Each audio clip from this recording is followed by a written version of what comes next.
ভারতের অপরাধ জগতের ইতিহাসে মানে এমন কিছু নাম আছে যা সাধারণ মানুষের মনেও বেশ একটা কৌতূহল জাগায়। একদম।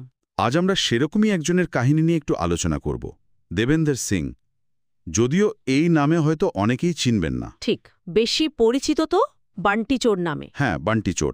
আমাদের কাছে একটা লেখা আছে বান্টি চোরের কাহিনী, সেটার উপরেই আজকের কথাবার্তা। আর এই কাহিনীটা পড়লে মানে সত্যিই অবাক হতে হয়।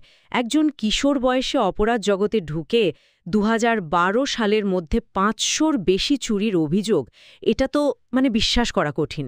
শুধু সংখ্যাটা নয়, ওর কাজের ধরন সেটাও তো বেশ অন্যরকম ছিল। হ্যাঁ, সেটাই। ওই যে পুলিশ ওকে বলতো সুপার থিফ, তার পেছনে তো কারণও ছিল নিশ্চয়ই।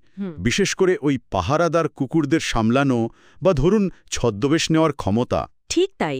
আর বিলাসবহুল জীবন কাটাতো, কিন্তু ধরা পড়ার ভয়ে বুঝলেন নিজের নামে কিচ্ছু রাখত না, কোনো সম্পত্তিই না। অদ্ভুত ব্যাপার তো।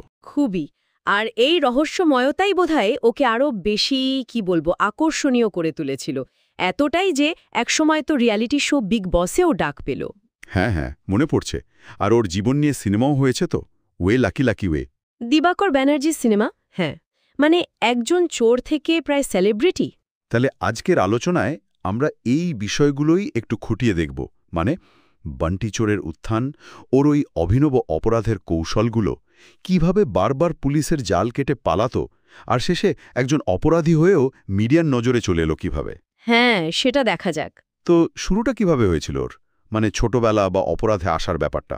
আচ্ছা, সূত্র যা বলছে, ওর জন্ম ১৯৭৫ সালে দিল্লিতে। পড়াশোনা খুব বেশি দূর এগোয়নি, ক্লাস 9 পাশ করে স্কুল ছেড়ে দেয়। ও আচ্ছা। আর অপরাধ জগতে ঢোকে খুব অল্প বয়সে, ধরুন বছর ১৫ বয়স তখন। প্রথম যে নথিভুক্ত চুরির ঘটনা, সেটা ১৯৯৩ সালের। তার মানে তো প্রায় ২ দশকেরও বেশি সময় ধরে সক্রিয় ছিল। আচ্ছা, ওর টার্গেট কারা থাকতো মূলত, আর পদ্ধতিটা কি ছিল? মানে ওই কুকুর সামলানোর ব্যাপারটা বিশেষ করে শুনতে খুব আগ্রহ হচ্ছে।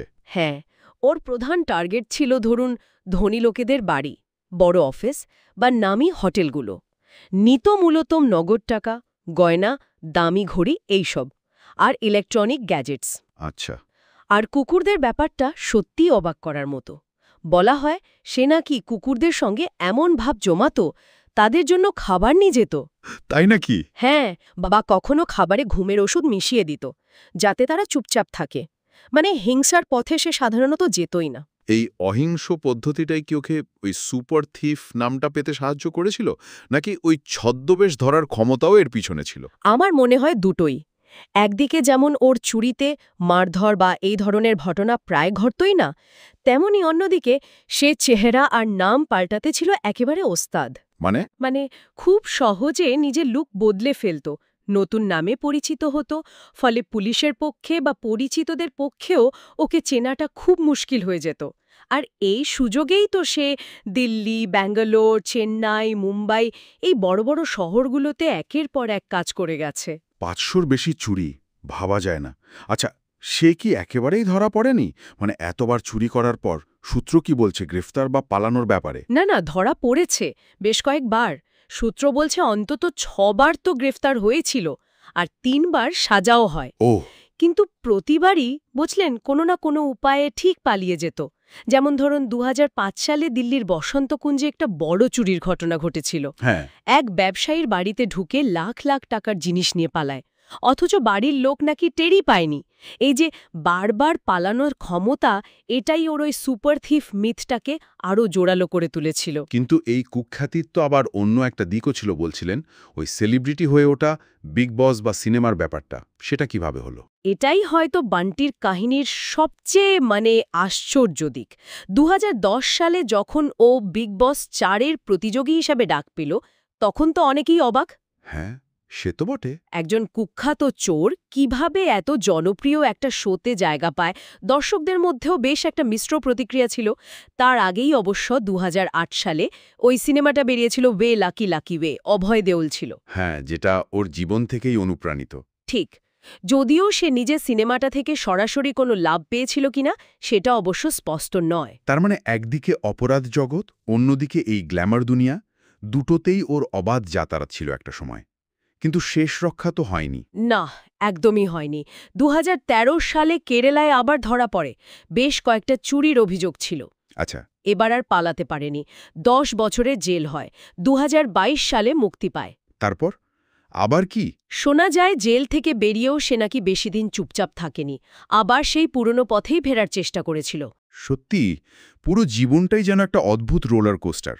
বান্টি চোরের এই কাহিনী থেকে আমরা কি বুঝব? একদিকে যেমন ধূর্ততা, দুঃসাহসিকতা, বারবার আইনকে ফাঁকি দেওয়ার ক্ষমতা, আবার অন্যদিকে ওর ব্যক্তিত্ব একটা অদ্ভুত টানও ছিল মনে হয়। একদম। ওর এ দীর্ঘ অপরাধ জীবন, বারবার ধরা পড়া, আবার ফিরে আসা, এটা যেমন পুলিশের ভূমিকা নিয়ে প্রশ্ন তোলে, তেমনি ওর চরিত্রের জটিল দিকগুলোও সামনে আনে। ওই সুপার থিফ পরিচিতি আর তুলনামূলক অহিংস পদ্ধতি, এটা ওকে সাধারণ অপরাধীদের থেকে একটা আলাদা জায়গায় তো রেখেছিল বটেই। আর সবশেষে একজন অপরাধীর এরকম মিডিয়া ব্যক্তিত্ব হয়ে ওঠা, বিগ বস, সিনেমা, এটা আমাদের সমাজের দিকেও একটা প্রশ্ন ছুড়ে দেয়, তাই না? ঠিক তাই। আর এখানেই হয়তো আমাদের আজকের আলোচনার মূল প্রশ্নটা, যে বান্টি চোরের মতো একজন অপরাধীর প্রতি সাধারণ মানুষের মনে যে একটা আগ্রহ তৈরি হয় বা মিডিয়া যেভাবে তাকে তুলে ধরে, এই পুরো ব্যাপারটা অপরাধ আর অপরাধীর প্রতি আমাদের সামাজিক দৃষ্টিভঙ্গি নিয়ে কি বলে? অনেক সময় কি অপরাধীর ওই আকর্ষণীয় দিকগুলো বা তার কাজের অভিনবত্ব, তার করা অপরাধের গভীরতাকে কিছুটা হলেও হালকা করে দেয় আমাদের চোখে? এটা কিন্তু ভাবার মতো।